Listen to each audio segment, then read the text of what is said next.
I want to recap how we're dealing with the recession to be sure that you know that we're staying very vigilant. I want to talk about the budget process, and I want to use the term imperatives. Sometimes we use the term wish list, and frankly, I don't think wishing gets it done. I think we have to take a bit of an edge on to be sure that that it's clear to all that we can't be satisfied living in the ditch of 47th in per capita funding. And I think sometimes complacency sets in over time, and we just can't be satisfied. I want to talk about where we have been since early February on the key initiatives, and then quickly turn it to Steve and the chancellors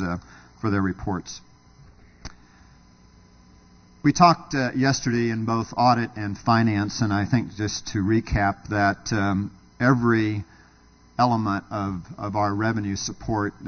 continues to be under either a level of uncertainty, the ability to predict, the ability to forecast, and the ability to plan. And whether that's state support, and certainly we will be benefited this year and perhaps in 2011 by the federal stimulus money, whether it's federal grants, which in most cases will be positive news for us, I think, in the short term, but yet may come with a lot of additional reporting and accountability criteria, which is fine. Tuition, and certainly the governor's bold initiative in cooperation with higher education to hold tuition flat, but also sets up, again, the conundrum in this current economic time of the pressure on students and families for tuition in the future. And finally, on fundraising, had a chance with a couple of the campuses this week to kind of get an update, trying to feel the pulse of where our donors and supporters will be over the next couple of years, and you might imagine pressure in that regard. Yesterday, Nikki updated where we are with retirement and endowment, and certainly that news mirrors what's going on nationally. Decline, respectively, of 28% and 26% through the end of 08 calendar year, and again a negative 3.8 in January and 4% in February across those two funds. Certainly sets up the need for very careful planning. We talked about that yesterday in the Finance Committee in regards to the pension plan and how we think about the long-term issues associated with that, which will bridge both finance as well as our human resources planning that goes along with that. So what that says to me is that really every decision that we take now has to be through this lens that we're dealing with in terms of the economic recession in our country, and that applies both to the short term, how do we continue to protect the mission of the university, as well as for the long term, how do we not just protect, but how do we ensure that the strategy of our state, the strategy of our university remains strong during that period of time. For our processes, certainly the constraints remain in place. And I think that, again, is a testimony to the discipline, if you will, is to have planning processes that allow us to continue to fulfill the mission while realizing that this is a very difficult time. The headcount freeze has remained in place. We now have, and this is plus or minus a bit, 545 open positions. Now, we don't create a headline that says we have laid off 545 people, and I'll come back to that issue in just a minute, but the fact that we've got 545 open positions across our 4 campuses, the system office, and healthcare is a very significant number, and that obviously is accruing and allowing us to bank some savings, if you will. Along the way, as you know, the campuses have the flexibility to hire into critical positions, but our hiring is down across our 4 campuses system office over 60%. So we are doing a good job constraining, again, to ensure that that we can deal with the next couple of years. Expense and cash constraints, again, continue to be managed very tightly. As you know, we asked the chancellors, asked the campuses and system office to come off of the 2009 budget by 5% in order to be sure that as we go into 2010 with flat state appropriations, that we can cover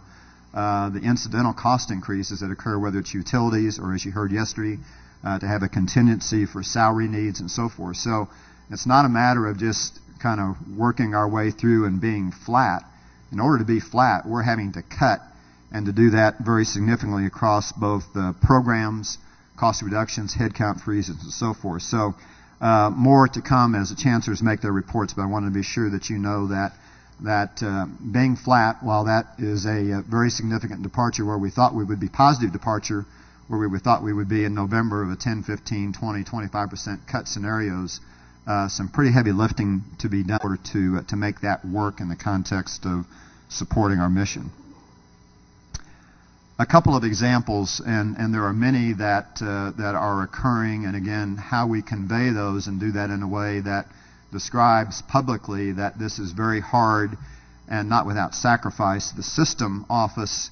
is down 25% through February fiscal. That is about, as you can see from the math there, a little over $5 million. That's a very significant, not just belt tightening, but making conscious choices about how do we fund certain activities, including position reductions that will be permanent in that structure. We are looking at the system office about activities that can be prioritized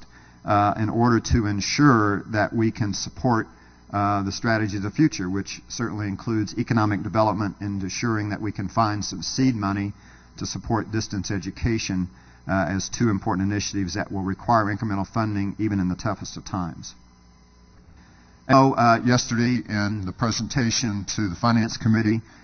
we have recommended for the full board that we approve tuition being held flat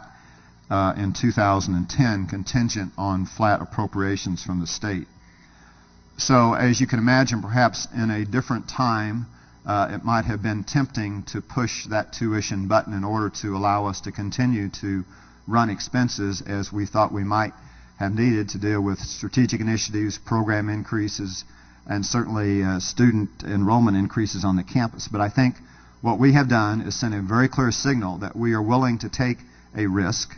in order to ensure that we're providing a balanced approach to access and affordability in the state, and at the same time being very prudent in a very tough economic time for what's important to ensure that we are also providing an affordable approach for our state in support of higher education. So I think a good message, but a message I don't want to go just pass through. I want to be sure that this group and the public audience understand that's not without hard work. So again, this is done in the context, as you'll hear perhaps at campus's update on where we think enrollment is going to head toward the summer and fall, which will likely be records yet again in Columbia and at S&T, and certainly stability at least, if not slight increases at UMSL and UMKC. So again, the point is that we are, and we've made conscious decisions in working with the state and working with the